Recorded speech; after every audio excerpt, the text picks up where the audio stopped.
हमारी आज की ज्ञान यात्रा मिस्र के हलल समूह में अंतिम 4 गीतों को कवर करेगी। हिब्रू शब्द हलल का अर्थ है प्रशंसा। इसलिए जब भी आप कहते हैं हल्लेलुयाह तो आप वास्तव में हलल को जह के साथ जोड़ रहे हैं। जह यहवेह का संक्षिप्त रूप है, इसलिए हल्लेलुयाह का अर्थ है यहवेह की प्रशंसा करो या प्रभु की प्रशंसा करो।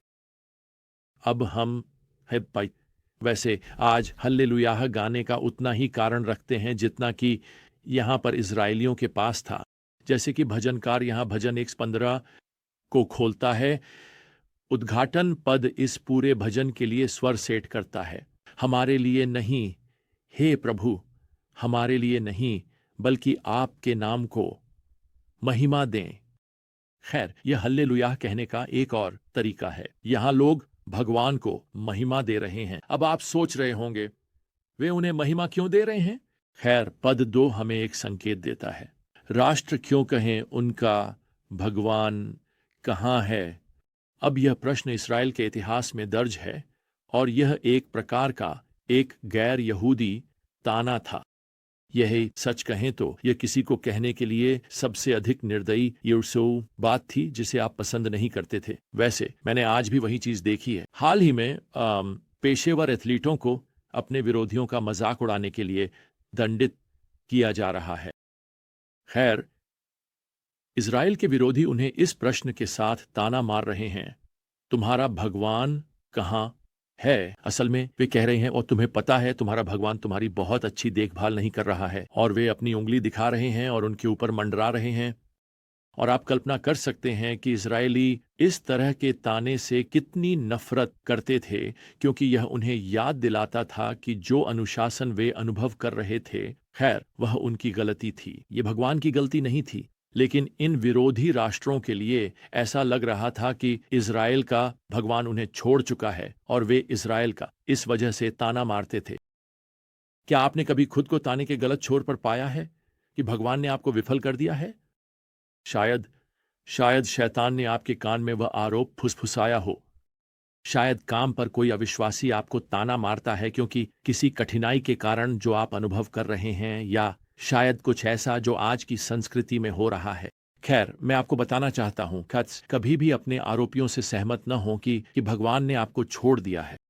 उनके ताने पर विश्वास मत करो। वास्तव में जब आपको ताना मारा जाए तो भगवान की प्रतिष्ठा की रक्षा करने का अवसर लें, जैसा कि भजनकार यहाँ करता है जब वह 3री आयत में लिखता है, हमारा भगवान स्वर्ग में है, वह जो चाहता है वही करता है। इसलिए भजनकार प्रभावी रूप से उन लोगों को चुनौती दे रहा है जो उसे ताना मार रहे थे, इस सच्चाई के साथ कि वे ही झूठे देवताओं का अनुसरण कर रहे हैं। वास्तव में वह उन्हें यहाँ 4 से 8वीं आयतों में याद दिलाता है कि उनके मूर्तियां बोल नहीं सकती, वे देख नहीं सकती, वे सुन नहीं सकती, सूंघ नहीं सकती, वो महसूस नहीं कर सकती, वे तो चल भी नहीं सकती। वह मूल रूप से कह रहा है कि मेरे भगवान का मजाक मत उड़ाओ।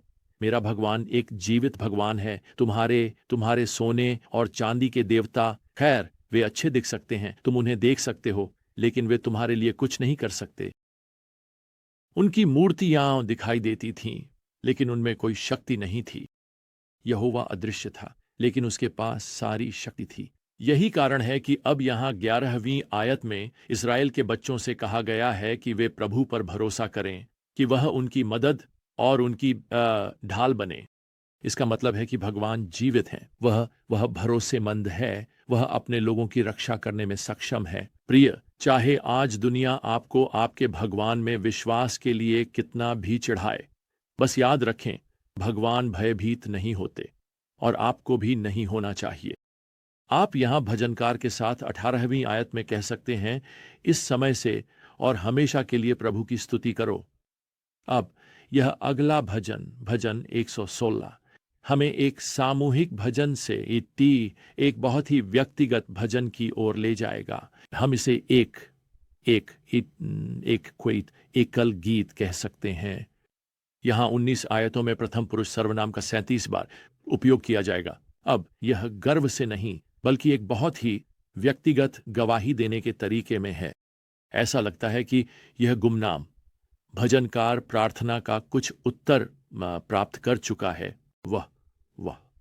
अब मंदिर की ओर चल रहा है ताकि प्रभु की स्तुति की अपनी गवाही दे सके।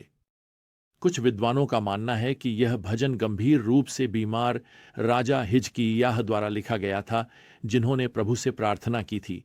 और वास्तव में तीसरी आयत यह संदर्भ में बहुत अच्छी तरह से फिट बैठती है। जैसा कि लेखक लिखता है, मृत्यु के फंदे मुझे घेरे हुए थे, मैंने संकट और पीड़ा झेली। यदि हिजकिय्याह ने लिखा तो संकट 2 राजा 20 में थी, जब उसने चंगाई के लिए प्रार्थना की और प्रभु ने यशायाह को भेजा ताकि उसे खबर दे सके कि वास्तव में भगवान उसे चंगा करने वाले थे।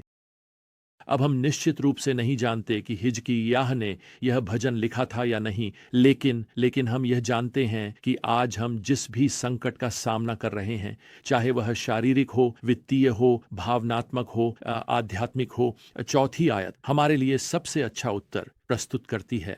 तब मैंने प्रभु के नाम को पुकारा, हे प्रभु, मैं प्रार्थना करता हूँ, मेरी आत्मा को बचा ले। मैं आपको प्रोत्साहित करना चाहता हूं प्रियजनों कि जब भी आप अपने हिजकिय्याह संकट का सामना कर रहे हों तो इस भजन को पढ़ें। ये किसी भी प्रकार का संकट हो सकता है, लेकिन मैं आपको यह सुझाव देना चाहता हूं कि आप इसे साहसपूर्वक प्रार्थना करें, शायद इसे गाएं भी, अपनी खुद की धुन बनाएं। लेकिन जब आप उसके उत्तर की प्रतीक्षा कर रहे हों तो प्रभु पर विश्वास करें। कभी कभी वह आपको गहराई में ले जाने का चुनाव करता है जब आप उत्तर की प्रतीक्षा कर रहे होते हैं। कभी कभी वह आपको बचा लेता है और शायद कभी कभी इस बिना किसी देरी के। यह अद्भुत होता है जब ऐसा होता है। लेकिन चाहे कुछ भी हो, वही करें जो इस भजन के रचयिता यहाँ करते हैं। वह सार्वजनिक रूप से परमेश्वर की विश्वास योग्यता की गवाही देता है। वास्तव में वह यहाँ 9वीं आयत में लिखता है, मैं जीवितों की भूमि में प्रभु के सामने चलूंगा। दूसरे शब्दों में मैं संकट को, अपनी प्रभु में विश्वास की गवाही को ना चुप कराने की अनुमति नहीं दूंगा। जीवितों की भूमि में बाहर, दूसरे शब्दों में मैं दूसरों को यह बताने जा रहा हूं कि मैं एक विश्वास योग्य जीवित परमेश्वर के साथ चलता हूं। अब दूसरों को बताने की बात करते हुए भजन 117 परमेश्वर की कृपा, यो भुवानी और उसकी भलाई के बारे में दुनिया से बात करता है। अब यह भजन सभी में सबसे छोटा भजन है। यह केवल 2 पदों का है, सभी राष्ट्रों प्रभु की स्तुति करो, सभी लोग उसकी महिमा करो, क्योंकि उसकी अटल प्रेम हमारे प्रति महान है और प्रभु की विश्वास योग्यता सदा के लिए बनी रहती है। प्रभु की स्तुति करो, यह सब कुछ कह देता है ना? लेकिन मैं इस शक्तिशाली छोटे भजन के बारे में 2 टिप्पणियां करना चाहता हूं। पहला, ये यहाँ एक प्रचारात्मक निमंत्रण है। परमेश्वर के लोग यहाँ दूसरों को उनके साथ परमेश्वर की स्तुति में शामिल होने के लिए बुला रहे हैं। यह ऐसा है जैसे वे कह रहे हों, देखो, तुम्हें हमारे विश्वास योग्य, हमारे वास्तविक, हमारे सच्चे, हमारे प्रेममय परमेश्वर का अनुसरण करना चाहिए। हमारे साथ शामिल हो जाओ। क्या तुम नहीं करोगे उसकी स्तुति करने में? वैसे आप प्रचार क्यों करते हैं? क्योंकि आपको करना चाहिए। क्या यह आपकी चर्च की उपस्थिति बढ़ाने के लिए है? खैर, ये लोकप्रिय कारण हो सकते हैं, लेकिन वे सबसे अच्छे कारण को चूक जाते हैं। किसी ने लिखा कि मिशन, वारंटी और प्रचार इसलिए मौजूद हैं और क्योंकि उपासना नहीं होती। देखिए, आपका और मेरा अंतिम उद्देश्य यह है कि हम ऐसे लोगों को खोजें जो आपके साथ शामिल हों। अभी वे सभी गलत चीजों, सभी गलत देवताओं की पूजा कर रहे हैं। आप उन्हें सच्चे और जीवित परमेश्वर की पूजा करने के लिए आमंत्रित कर रहे हैं। और वैसे जब आप सुसमाचार साझा कर रहे हैं तो आप वास्तव में पिता के साथ शामिल हो रहे हैं। हमें बताया गया है कि वह उन लोगों की खोज कर रहे हैं जो आत्मा और सत्य में उसकी पूजा करेंगे। यूहन्ना 4 थी। तो यहाँ यह छोटा सा भजन एक प्रचारात्मक निमंत्रण है, लेकिन दूसरी बात, यह एक व्यापक निमंत्रण है। और मैं यह इसलिए कहता हूं क्योंकि कोई भी बाहर नहीं छोड़ा गया है। यहां यह निमंत्रण सभी राष्ट्रों, दुनिया के सभी लोगों बेसों के लिए है। जो लोग अभी तक अपने पापों की सजा से नहीं बचाए गए हैं, उन्हें परमेश्वर की स्तुति करने के लिए आमंत्रित किया गया है। यदि आपने परमेश्वर के पुत्र की क्रूस पर मृत्यु के माध्यम से अपने पाप के लिए बलिदान का भुगतान स्वीकार नहीं किया है, तो यह निमंत्रण आपके लिए है। मैं आपको आज वास्तव में अभी ऐसा करने के लिए आमंत्रित करना चाहता हूँ। प्रभु में विश्वास करें। आज ही केवल यीशु मसीह में अपना विश्वास रखें।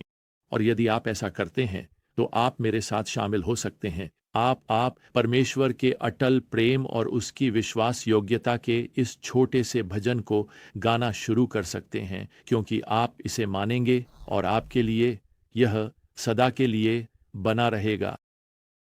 खैर, अब हम भजन 118 पर आते हैं। ये मिस्र के हल्लेल भजनों में से अंतिम है।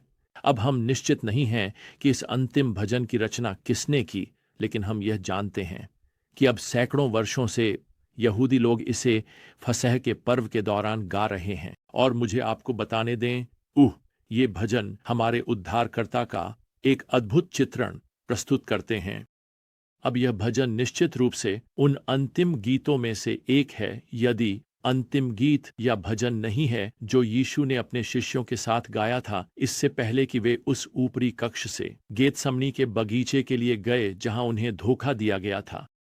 और मैं यह इंगित करना चाहता हूं कि इस भजन में मसीहा के बारे में एक भविष्यवाणी का बयान शामिल है।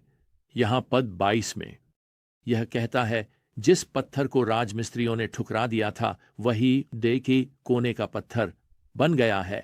मुझे आपको बताने दें, इस पद को नए नियम में कम से कम 14 बार यीशु मसीह के संदर्भ में उद्धृत किया गया है।